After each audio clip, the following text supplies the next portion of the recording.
and welcome back to Movement Matters. I'm your host, Christine Lynders, physical therapist and board certified orthopedic clinical specialist. Who wants to lose weight and why do you want to drop those pounds? To feel better, look better, have more confidence, or improve your health, maybe? We need a big enough why to really make the habit change required to lose weight. And it could be as simple as cutting out one single fast food meal or one extra helping per week that can get you to achieve your weight loss goals permanently. My very special guest today is a certified fitness and nutrition coach, licensed massage therapist, and author of the incredible book, Lean Power. We'll be discussing effective strategies on how to lose weight and keep it off without feeling deprived. Let me introduce Linda Kennedy. Aloha and welcome, Linda. Aloha, Christine. So good to see you. It's awesome to see you. So how are you doing out there in Connecticut right now? Are you doing okay with the spring? Yes, it's beautiful. They have flowers blooming everywhere. In this new house I'm in, I moved in the fall, so I didn't know what was around. And so these spring surprises, they just love it. I love it. I love it. One thing I want to talk about with you and the viewers, I know you're an expert on this, is the things that we know about weight loss, calories in and out. When you have more muscle on your body, it burns more calories while you're at rest. Exercise helps to kind of get the metabolism going. There's many things we know about weight loss. And I want to know when someone comes to you and they say, Linda, I want to lose weight for whatever reason it is, to look better, to feel better, to drop their insulin levels, to get healthier. What strategies do you start with them to get them to start with this process? Well, number one, I asked them to rate themselves on a 1 to 10 scale. This helps of motivation, basically. This helps me and it helps them know how serious they really are about losing weight. So, like a 1 to 4 means, oh, I say I want to lose weight, but I'm not all that serious about it. A 4 to 7 might be, yeah, I'm serious. I'll make some changes, but I want to live. I don't want to change my lifestyle all that much.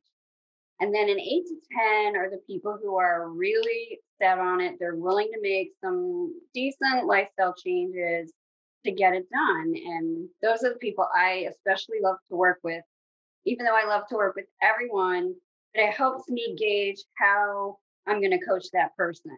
It's different, right? Yeah, yeah. No, I like that because that's one of the things that I've been there myself when I was like, okay, I want to get in better shape or I want to lose the extra that's around my waist. I'm kind of a lean body anyway, but I've gained weight before and it's just because I like food and I tend to eat a lot of it when it's good. If it's I like it, I have a second helping regardless of whether or not I'm hungry. So as I've aged, I've come up with my own little strategies for, enjoying myself and then kind of reining myself in to get a little bit more under control. So I get that because when sometimes I want to lose weight, I don't really want to lose weight by cutting out too much in my life. I want to Right. enjoy myself and still slim down. So if you get someone who's, let's say, on the 4 to 6 scale where they're like, I really want to lose weight, but I don't want to cut out all of my fun stuff. I still want to live. Do you have a certain little system of how to scale them back or give them tips to say, well, how about you do this then so you can still enjoy yourself? And then that's just one little curbing, per week or something or per day. Yeah, exactly. We kind of look at what are you willing to cut back on? What can you not live without? And then we look at the other side of things. It's not just about nutrition, as we know, it's about calories out too. And what you were just saying made me think of the 80/20 rule that I also use. 80% of the time, stay focused and work toward your goal. Live a little bit of that of your life, the 20%. Oh, that's good. And then so we look at the calories out portion of it too. And all right, if you're gonna go out for dinner, you're gonna have, dessert and a couple glasses of wine. Make sure you get to the gym that morning and burn some calories. That's really great. That's that checks and balances, right? Yeah, absolutely. I love it. So I had an interesting story during the pandemic. I had a patient of mine come in after we shut down for a month. And she's 82 and she just looked like her clothes are bigger. So I mentioned to her, like, did you lose weight? She goes, you know what? I went to the doctor and I lost 20 pounds. I said, well, what did you try to lose weight? She's 82 and she uses a walker. So she's mobile, but not super mobile. She said when she was going to physical therapy and to her walking routine, which involved going to a center, it was 4 days a week, she would stop at one of the fast food restaurants and get a crispy chicken sandwich and a lemonade. And she said since it was shut down, she was not going out anywhere. So she was making her own meals. And it probably was like 6 weeks, she lost 20 pounds. And I know that's not normal, but that was one thing that she changed that led to losing the weight. And I love that story because I tell people that little thing, like if you eat ice cream 5 days a week and you don't have it 2 days, you come back to 3 days a week. In 2 months, you'll probably have lost 5 pounds instead of 5 pounds in 2 weeks. But then your body adjusts to it and you don't feel like you're depriving yourself. You're enjoying yourself that, whatever, 80% of the time, but you're cutting back a couple days and saying, okay, I want to lose weight. I want to enjoy it. Let me cut it back. I love that story. And what's key? Yeah, that's a great story. She just made one little lifestyle change. That's what my book is all about, which we'll get into. But um, what's the most important thing in my book? The other thing that you said, how I get people started, is accountability, right? So if you're serious enough and you want to make some change, quite often people will, okay, today or this week, I'm going to increase my exercise, but maybe their food wasn't quite where it needs to be, or their food is better, but they've slacked off on their activity. So it's important to keep track for the nutrition side. I love MyFitnessPal. It's a great app. It's pretty easy to use. You put your food in, it gives you basically, what you ate for the day and your percentage of macronutrients, which is something I also prescribe for clients. That's great. Let me actually touch on that. All the different fad diets out there, they've got 20% of this or 50% of that. What I do is I prescribe macronutrients based on someone's body type. So we've got the string bean body type, that's the ectomorph. They have a metabolism that's set on like high reps. So they can tolerate more carbohydrates than, say, the other opposite body type, which is the endomorph. They're more of the apple shape. And they can't tolerate carbohydrates as well. They tend to put on weight. So they have fewer carbohydrates prescribed, smaller percentage, a little bit more on the fat, and then the protein in the middle. And then you've got the mesomorph, which is the muscular build. I'm a mesomorph. The body is set for performance. It's an athletic build, and it's more like the zone. It's like a 30% protein, 40% fat, 30% carb. So that's important to know. But keeping track, hold yourself accountable. Get a plan written out for your workouts. It really helps. Get a workout partner. I love the track it.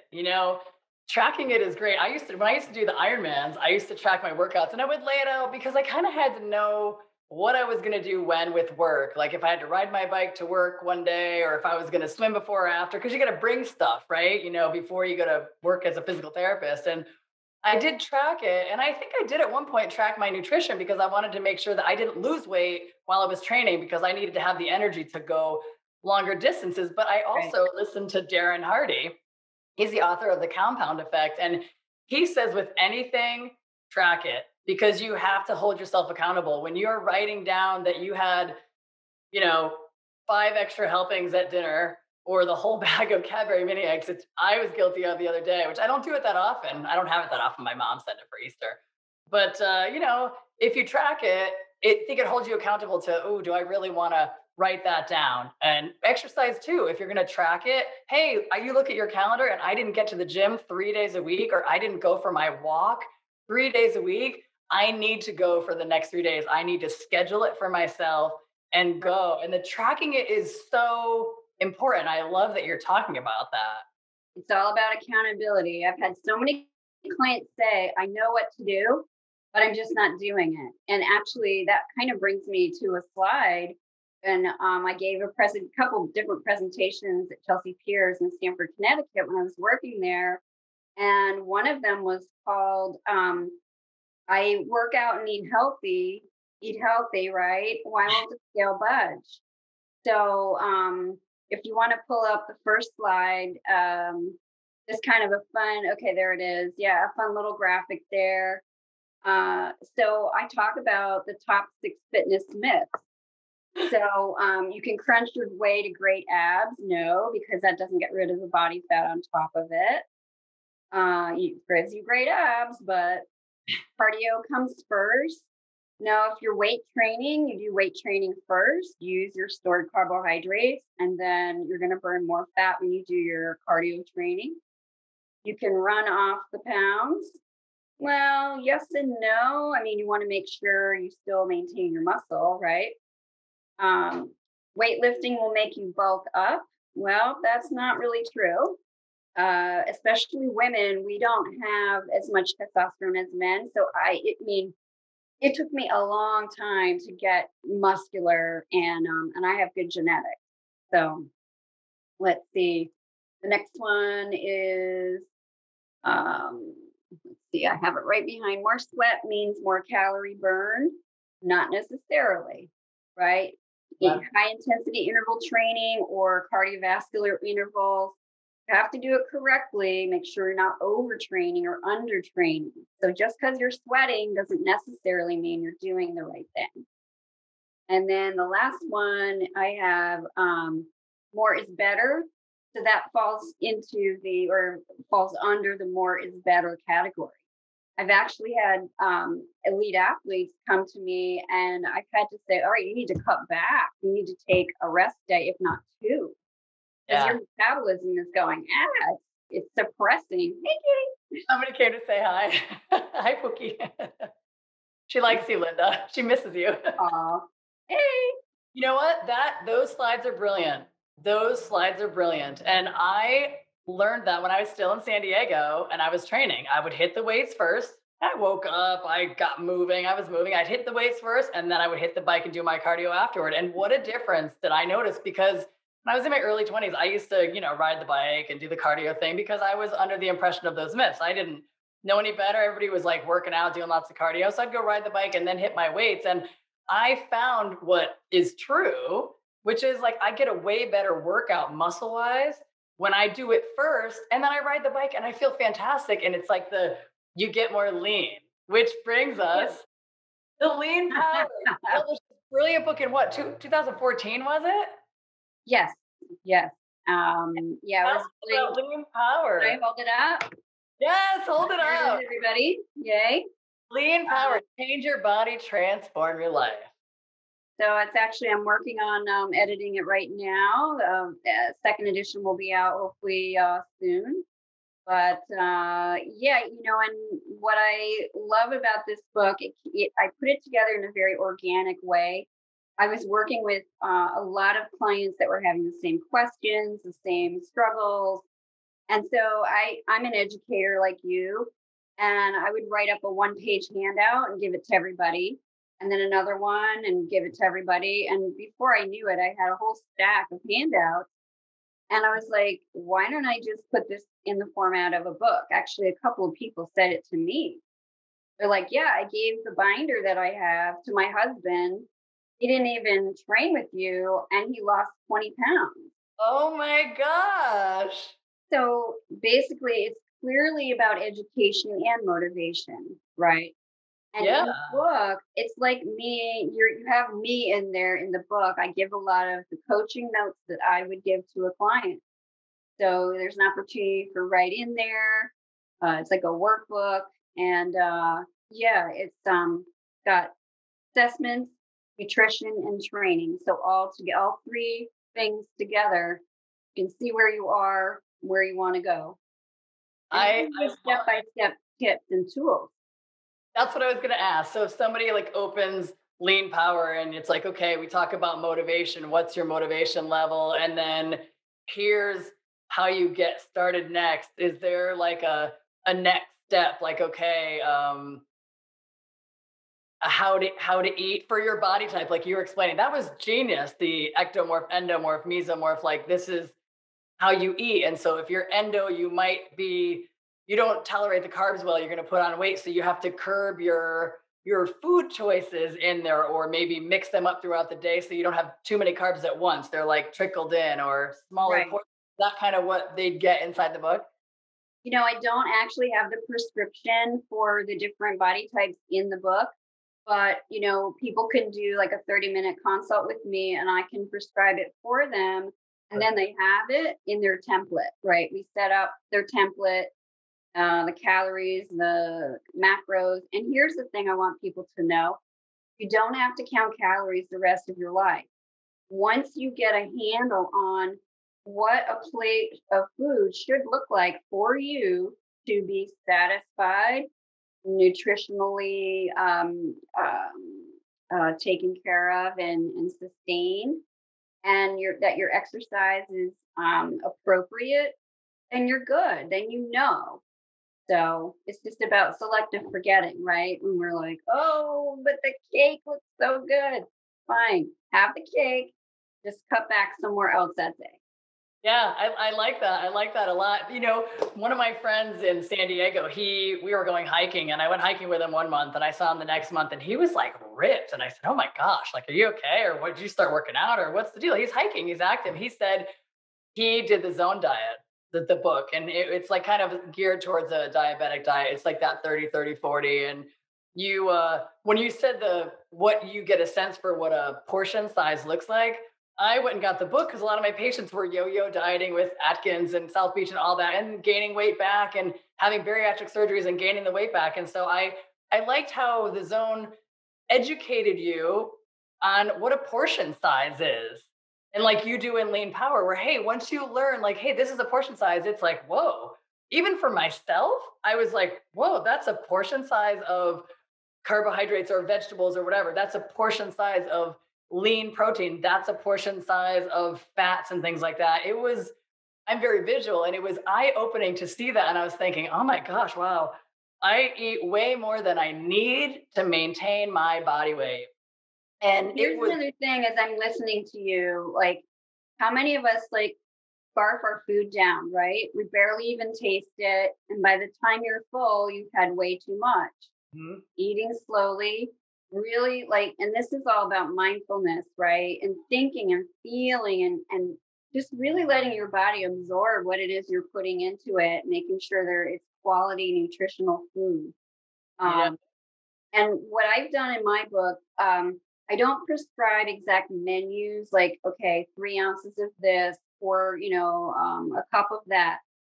This is different than a lot of the just basic nutrition books in that I give people categories.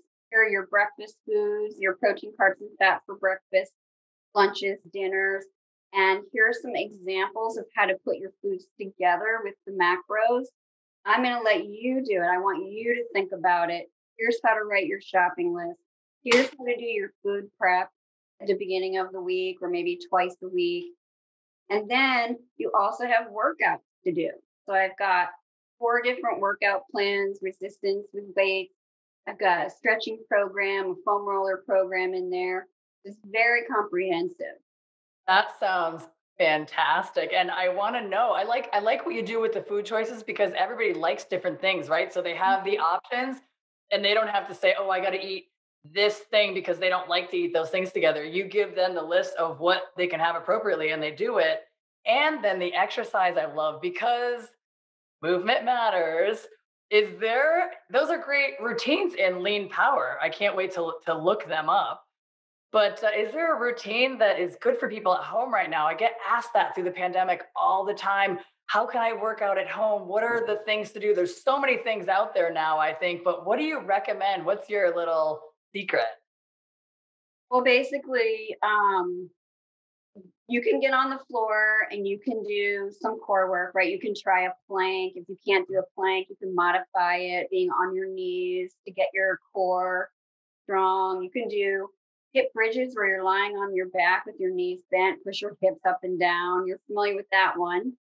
to get your core strength and your glutes because you're sitting so much of the time, getting your glutes stronger. Um, and then if you were just to do basic squat, for those who aren't sure how to do a squat, just have a chair there, sit down on the chair, stand right back up again. To put your weight on the chair, stand back up again. And then you can work yourself into maybe being able to just lightly touch and then lightly touch and then maybe not touch. And then you use more of your quad strength. For upper body, you can do a modified push up on the counter, right? Take your hands either wide or close for your triceps and just do some push ups. Those are very easy things. There's a lot more, but those are just some quick ones off the top of That's, my head. that's fantastic. My glutes were burning while you were talking about the barely touch because, I think I have done that before. Now, I got a question from a viewer. Thanks so much for sending it in. What advice would you give someone who has depression and is doing all this planning and doing all this planning seems daunting, like doing all this meal planning? Oh, okay. So you would take it one day at a time, right? And just in small bites. So just for one meal, just say, okay, this is my protein, this is my carb, and this is my fat item. And just make sure it's balanced. And again, if you needed more customized information, I'm available. But and then like just stop for a couple of days at a time, also, right? So you're not going to the grocery store every single day, but you just keep it small and manageable. Buy Yeah, lots of fruits and vegetables. You can't go wrong with those, right? A lot of nutrient dense, low calorie, healthy. I Yeah. think that's one of the things. That's great advice. That's great advice. One of the things that is daunting is the meal prep, and I know that in a busy life, in a busy schedule, even myself on the weekends, the last thing I want to do on my weekend off is be on a schedule and plan all this food for the week to eat. I finally bought one of those eggers thanks to my friend Michelle, and it's like you put 6 eggs in the thing, you plug it in, put a little bit of water, and it hard boils eggs because it takes me no time other than to put the eggs in it and press on. And I have hard boiled eggs. And that helped me to eat a healthier breakfast because I was running to the fast food place in the morning, which I am not a proponent of, but I'm not perfect. I'm human. And I was running to get a breakfast sandwich before work, which not only costs me money, but also is not as healthy as if I eat something for myself at home. And the hard boiled egg was so quick with like a piece of fruit. And so I had my little balanced, healthy breakfast. I made it myself, like my patient who was making her own food. And I think that was my meal prep was putting eggs in an egger and hitting start. And I loved that. That's great. Those little tips and doing a little bit each day, maybe for a little bit for the next day, just so you don't wake up and go, what am I going to eat? They're in the book. There's a way to help you do your shopping list too. So you don't have to necessarily plan every single meal, but maybe a couple of meals that are maybe interchangeable. What you had for lunch one day, you could have for dinner the next, or, the same food item. Yeah. Um, No, that's yeah. great. So we have about 5 minutes left, and I have to ask the question. I know everybody watching is wants to know. You're one of the most fit people that I know. What is your secret, and how did you get that way? Well, being a lifelong athlete slash dancer has helped because Yeah. it's been a way of life for me. But back in 2004, I decided to get into the best shape of my life and do a figure competition. And Oh, actually, that a lot of what I learned and the strategies I used went right into my coaching and into the book. So I got really lean. I had a coach, a nutrition coach, really lean and fit.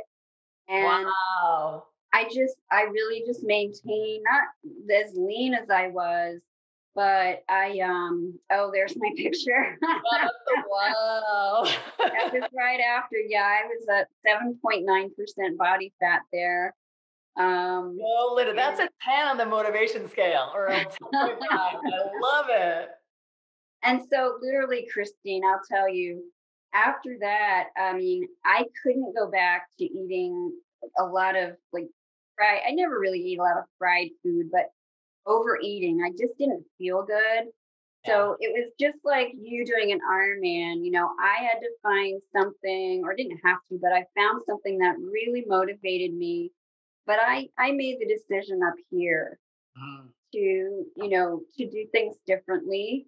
And I've pretty much maintained it. I mean, I'm not at the gym 7 days a week. I have a livable exercise and nutrition life, but it's sustainable. And we talked a little bit about this before the show.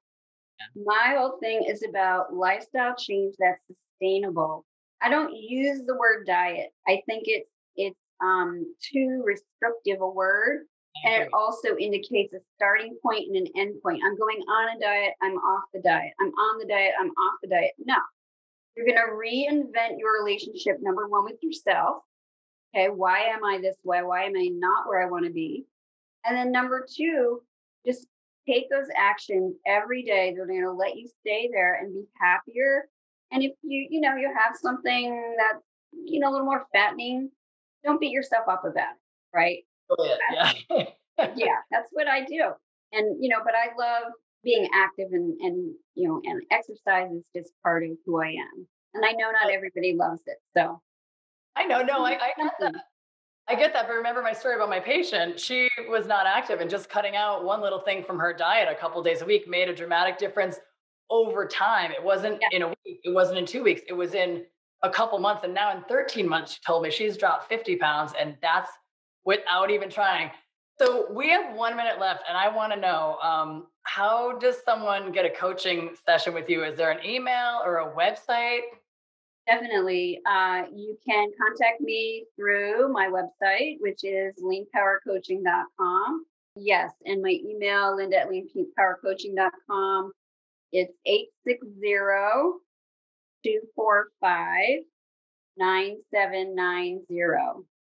Yeah, that's Yeah, great. So, everyone today watching, go buy Linda's book, Lean Power. It's a fabulous book. I had the opportunity of looking into it about 4 or 5 years ago. It was amazing. And contact Linda if you need some tips or tricks. Thank you so much, Linda Kennedy, for coming on the show. And awesome. So everyone good for to see you, my friend. you Yeah, too. miss Thanks, you. thanks Aloha. to ThinkTech for allowing us to be here. And remember, life is better when you listen to your physical therapist. Aloha, everyone.